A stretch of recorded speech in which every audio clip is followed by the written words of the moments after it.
Bonjour, voyons donc pourquoi et pour quelles raisons les propriétaires peuvent vendre ou simplement se débarrasser d'un Hyundai 935 d'occasion. Tucson partout dans le monde, le 935 est ici la première enseigne de la nouvelle Hyundai.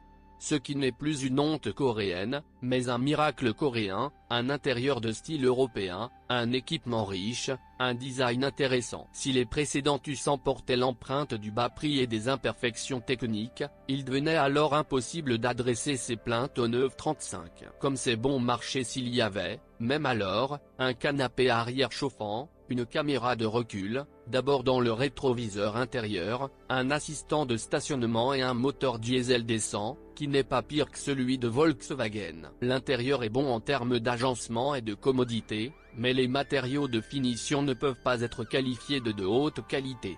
Déjà avec les voitures d'un an, les grincements et les sifflements étaient normaux, mais maintenant la plupart des exemplaires ont plus de 10 ans, et il ne faut pas s'attendre à un miracle. Un plastique bon marché et résonnant montrera l'âge de la voiture à travers les éraflures.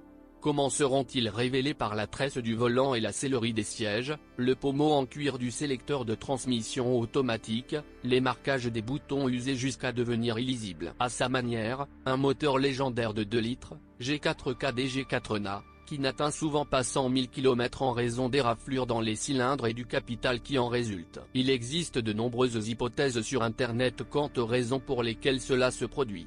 Blâmer. Catalyseur de courte durée, dont des fragments sont aspirés respectivement dans le collecteur d'admission et les cylindres. Performance insuffisante de la pompe à huile, conduisant à un manque d'huile. Groupe de pistons instable à la surchauffe. Tous ensemble ou certains d'entre eux séparément, il n'y a pas de consensus, conduisent à l'apparition de tumeurs dans les cylindres. Il est possible de reconnaître des cas avancés sans diagnostic. Il se signale par des coups et des vibrations à froid voire à chaud, et une consommation d'huile accrue.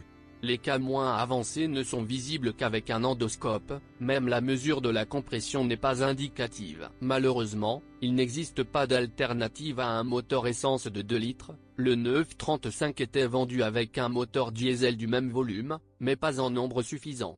Ainsi, sur le marché secondaire aujourd'hui, sur plus de 1300 offres en général avec un moteur diesel, il y en a moins d'une centaine. C'est dommage, le moteur lui-même est meilleur en termes de caractéristiques de consommation, élastique et économique, et d'ailleurs, il n'y a pas de plainte comme avec un moteur à essence. Il n'y a rien de criminel dans le châssis du 935, mais il demandera de l'attention. À l'avant de la suspension, les jambes de force stabilisatrices, également appelées biellettes, peuvent nécessiter une attention régulière. À l'arrière se trouvent des cylindres blocs et des ressorts. La transmission intégrale est plus difficile.